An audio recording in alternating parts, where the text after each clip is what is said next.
Bonjour, me voici de retour dans un contexte complètement différent de d'habitude, sans les petits oiseaux, pas beaucoup d'arbres, dans cette vie de vadrouille entre les résidences.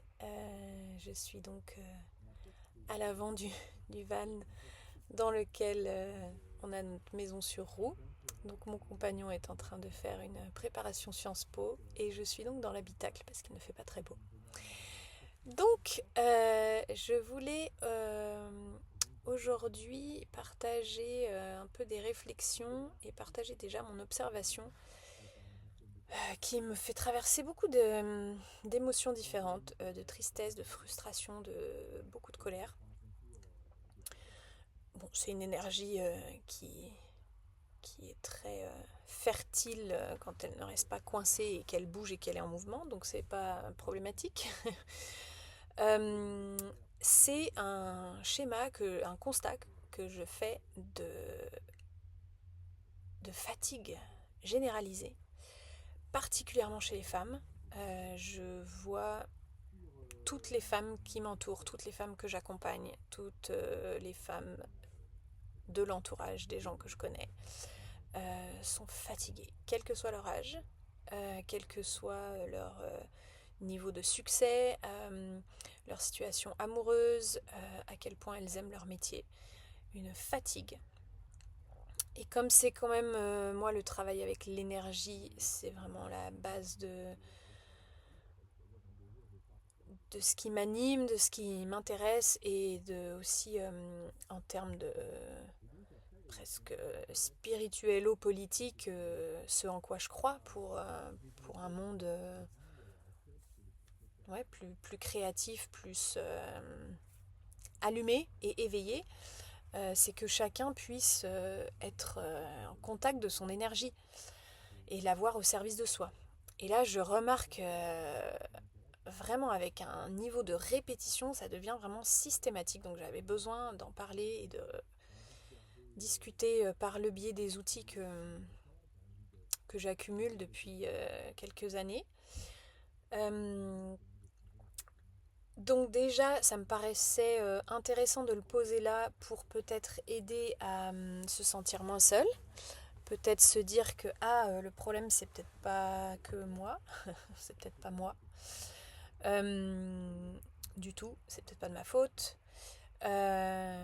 Voilà, déjà de poser ça là, je pense que ça peut peut-être avoir un impact en soi de se dire il se passe quelque chose en fait peut-être, je sais pas. Et ensuite, l'autre chose qui m'interpelle, c'est que il y a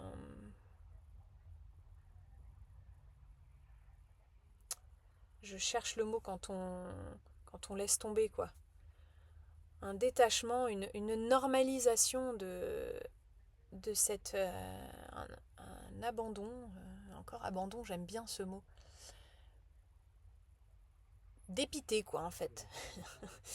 Euh, c'est devenu normal et du coup c'est, enfin pour encore une fois là c'est un schéma vraiment que je constate à répétition et cette je remarque comme si cette fatigue était la fatalité. Et c'est ça, je crois, la tristesse et la frustration qu'il y a en moi. C'est de me dire tout ce qu'on perd, tout ce que le monde perd, tout ce que chacune de ces femmes perd d'opportunités de se foutre la paix, de s'amuser un peu, de se donner la chance d'essayer des trucs, d'échouer, de ne pas échouer, euh, et de se faire confiance. Enfin voilà, j'ai l'impression qu'on perd énormément de richesses. Enfin, c'est phénoménal quoi. Cette fatigue et de voir cette fatigue comme une fatalité. Et en plus de se sentir, du coup, ça crée un cycle. Donc la fatigue, j'en ai parlé dans ma série sur le stress. Ça crée un cercle vicieux, ou en tout cas non vertueux, qui se nourrit de la fatigue. Euh, et du coup, on n'a plus envie d'aller vers les choses qui nous stimulent, qui nous font du bien. tout devient un poids, tout devient dur à porter. Et c'est très très dur dans ce cercle de fatigue de pouvoir faire le tri dans l'esprit, dans les émotions, dans le corps, et prendre les décisions vraiment pour soi. Parce que ça devient hyper confus, le mental veut tout porter, euh, et dans le monde dans lequel on vit, c'est déjà pas bien encouragé, et on n'est pas entraîné à écouter son instinct, à s'écouter tout court, à respecter la petite voix qui chuchote. On dit que l'instinct chuchote et que le mental parle fort et prend beaucoup de place et est très assuré. Et donc la peur, ça parle fort. La culpabilité, le doute, la honte, la colère, ça parle fort. Et la petite voix intérieure, qui a peut-être une idée d'une autre suggestion, est de plus en plus au milieu du brouillard, quoi. Voilà, ça c'était le premier aspect. Je voulais partager ce constat. Et du coup, ce que je voulais poser là aussi, c'est que la bonne nouvelle, c'est qu'on peut prendre responsabilité de ça. Pas dans le sens, j'en ai déjà parlé, pas dans le sens de c'est notre faute, à l'inverse, de vraiment poser, c'est pas de notre faute, il y a peut-être un système. Bon, moi clairement, je crois que c'est clair, je crois que c'est assez transparent que je pense qu'il y a un système qui pousse à ça. Donc de poser que tout est bien en place pour nous garder fatigués et à peine la tête hors de l'eau. Je parle pas de un gars dans sa tour en ivoire, hein, je parle d'un système, d'un inconscient collectif, d'un système de pouvoir, d'un système de domination, bref, voilà. En tout cas, c'est bien pratique pour un petit nombre de dominants. Et par contre, ça n'enlève pas la possibilité de prendre responsabilité au moins d'une part. Et donc forcément, on est dans des systèmes de domination où c'est d'autant plus dur voilà, pour les handicapés, pour les personnes racisées, pour les personnes avec des identités de genre pas forcément dans la norme, bon bref, et pour les femmes.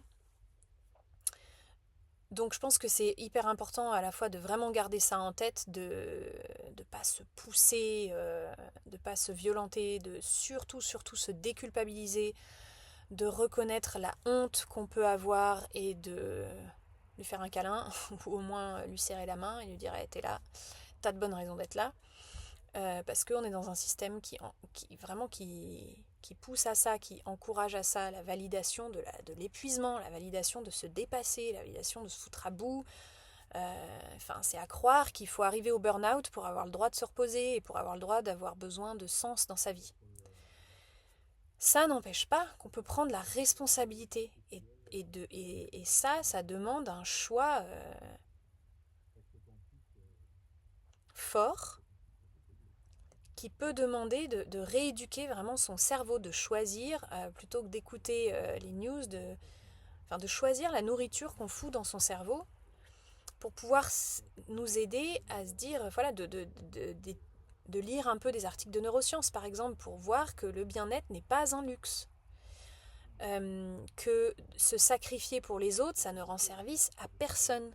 Que se reposer, c'est juste une question de bon sens. On ne peut pas prendre de bonnes décisions, on ne peut pas digérer ce qu'on ingère, on ne peut pas digérer l'information, on ne peut pas prendre des décisions alignées, on ne peut rien faire bien quand on est épuisé. Donc c'est vraiment une question... j'ai même pas les mots, mais bon, je vais faire confiance à l'état dans lequel je suis, de dire c'est primordial de se questionner sur cet état de fatigue. Est-ce que c'est normal? Est-ce qu'on veut l'accepter? Est-ce que c'est ok de mettre nos enfants avant notre repos, de mettre notre métier avant notre repos, de mettre nos employés ou nos boss avant notre repos, notre partenaire, les gens qu'on connaît ni d'Ève ni d'Adam, de se plier en quatre pour plaire aux gens, pour pas déranger, pour pas faire de pas de travers? Est-ce que c'est ok de mettre tout ça avant notre repos? Alors oui, ça va faire remonter des sacrées peurs, Ça va demander d'avoir des pratiques, des rituels, d'être accompagné pour la plupart des gens, et ça peut être plein de choses différentes, parce qu'on n'a pas l'habitude, et que les gens vont nous regarder de travers, et que généralement, quand on commence à dire non, là c'est moi d'abord, là c'est mon repos d'abord, ceux qui ont profité qu'on ne le fasse pas, ils vont pas être contents, ils vont râler. Ça va pas être facile à recevoir. Mais c'est une question de santé publique, je crois. Et puis est-ce que ça rend service de se rendre malade? On est en train de tous se cuisiner des bons petits lumbagos au mieux, troubles oculaires au mieux, et puis des petits cancers, des petits ulcères, des petits AVC, tranquillou bilou, quoi. Bon, là, ça paraît un peu dramatique, mais je ne sais pas si ça l'est tant. Voilà ce que je voulais questionner avec vous. Si vous êtes resté jusqu'au bout, si vous avez des avis, des questions, l'envie d'échanger, l'envie de partager votre rapport à votre fatigue, ce que vous en pensez, ce que vous observez autour de vous. Voilà. Moi, je suis assez alarmée de la normalisation de cette fatigue générale et chronique, en vous souhaitant une soirée pleine de vitalité.